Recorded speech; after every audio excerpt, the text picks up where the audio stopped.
When you click on the link to our playground course, it may ask you to log into Desmos or to type in a nickname. This would be based on your class. So here's my name.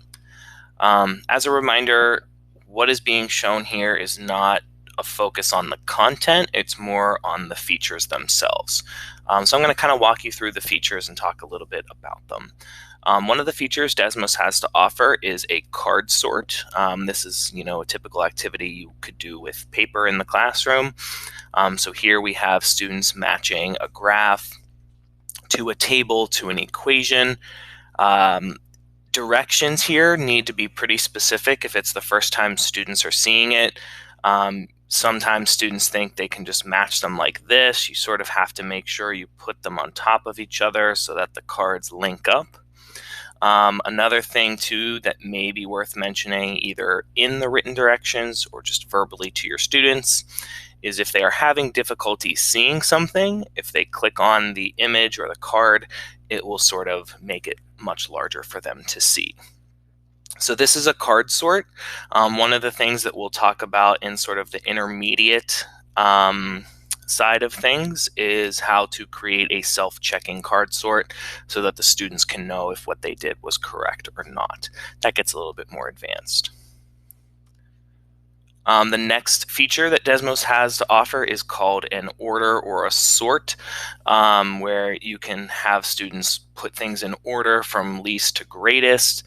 You can give them such assignments that have an actual order, or maybe you want to know, what was your favorite part of class, and rank it from favorite to least favorite or something along those lines, where there is no right or wrong answer, but you kind of want to have the students reflect on their thinking. So you can use these kinds of order questions to check those types of things as well.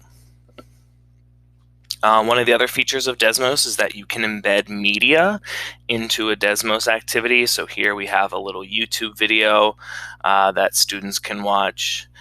You can have them do notice and wonders here, which are fantastic, and they can type something into their students. So I'll just say, I noticed it's day 2.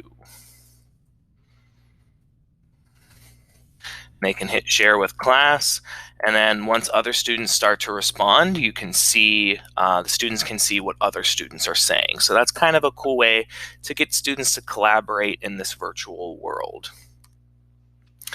You can do multiple choice. So I gave a multiple choice situation here, which pumpkin doesn't belong, sort of using that as a number sense routine. So for multiple choice, you can have it just be multiple choice where they pick an answer and that's it. Or you can set it up so that when they select an answer, it will then prompt them to explain their thinking.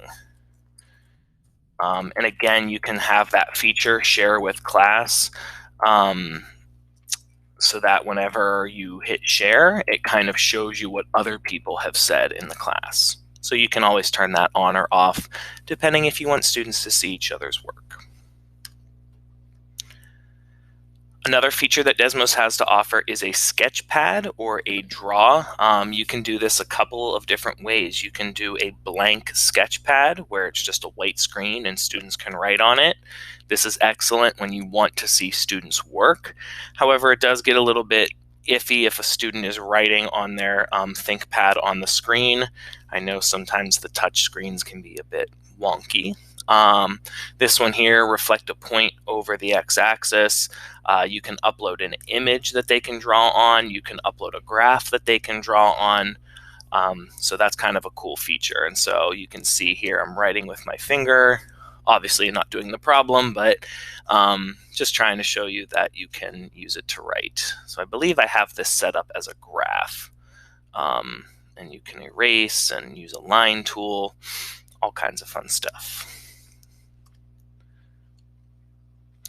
For more of the secondary types of schools, you might not see this so much in elementary and middle grades, but you can upload a graph and have them do lines, type in equations. So you can say something like y equals 4x plus 2.